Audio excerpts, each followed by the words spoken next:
We pay our respects to and acknowledge all Indigenous peoples of this earth, past, present and future. We pay our respects and acknowledge First Nations people throughout this land known as Australia.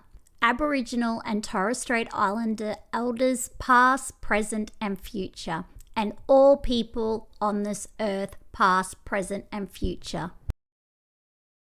There's an acronym FBUGS that I can share with people that I live, and that's flaming bugs if you want to remember it that way, FBUGS. These are the tips.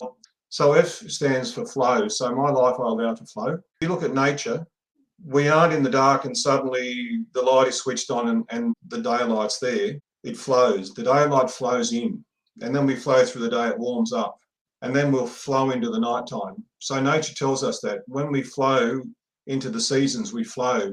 We don't suddenly go from summer to winter, we flow. And our life needs to flow. If your life is one of stop, start, you've got to think, what's going on there? I need to flow. So I flow in my life. I'm pretty cruisy.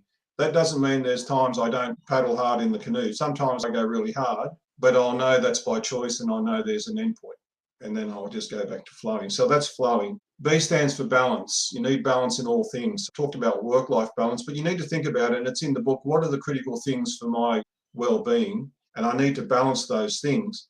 And another way of looking at it, our old people say you need to hold on to your power. And our power sits in our belly.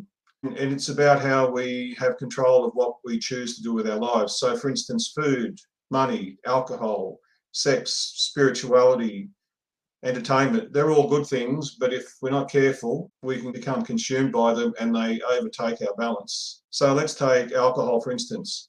The way the old people describe it is, am I having a sip of wine or whatever I like because I'm happy or to make me happy? If I'm doing it because I'm happy, I'm in balance, that's great. If I'm doing it to make me happy, something's out of balance, I need to fix that. Am I on this phone because it's enabling me to add value to my life, to connect, to do something, or I'm doing it because I'm trying to avoid talking to people, or it's just a bad habit? If it's just a bad habit, I'm giving away my power to that. I need to stop that and put it away so I can bring my life back into balance. So that's B for balance. U stands for unity. So what can I do to support unity in my life? I find with all this technological advancement, it's creating greater siloism. So we need to think, okay, rather than text someone, should I call them? Rather than call them, should I go and have coffee with them? We're all getting a little bit lazy about how we nurture relationships. And when we're out to the shops, do I nod at someone and just smile? I remember Christmas Eve 1 year ago, my wife and I went to the shops at 6 a.m. to beat all the rush. And I was the only husband smiling. There were all these other husbands walking up and down the aisle. Like they were about to be shot in the front of the firing squad. Whereas I loved it. It was early morning and I love shopping because I love cooking and I love eating. I'll quote this. You've got a strong affection and warmth for travel, food, walking country, sports, movies, writing and hot baths. Oh, I've got a lot of notes on you, Paul. I did a lot of research from your book. You know me more than me.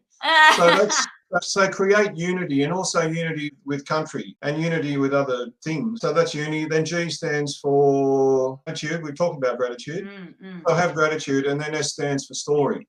So treasure your story, but also make the effort to learn about other people's stories. When you look at global warming, what that's about is, from an Aboriginal perspective, we were scientific. We needed truth, but it didn't control our life. Scientific methodology sat within a broader framework of arts and story. Story is about generating knowledge and truth. And so our old people knew the land and knew how to care for the land. And so we need to look at the truth in terms of global warming and saying, there is truth here. What are we going to do about it? Because it's not good. We've got to turn that around. And so that's about understanding the story of the land. When we have all these floods, the floods up in the North Coast region, an elder told me recently, he was up there when he was a boy and an old fellow pointed to a tree and said, see the top of that tree? That mark there were the floods way back before Jesus was around. They're going to come back. We need to listen to those stories. So that's FBUGS. That's flow, balance, unity, gratitude, and story. They're automatic because I've been living them for so long now.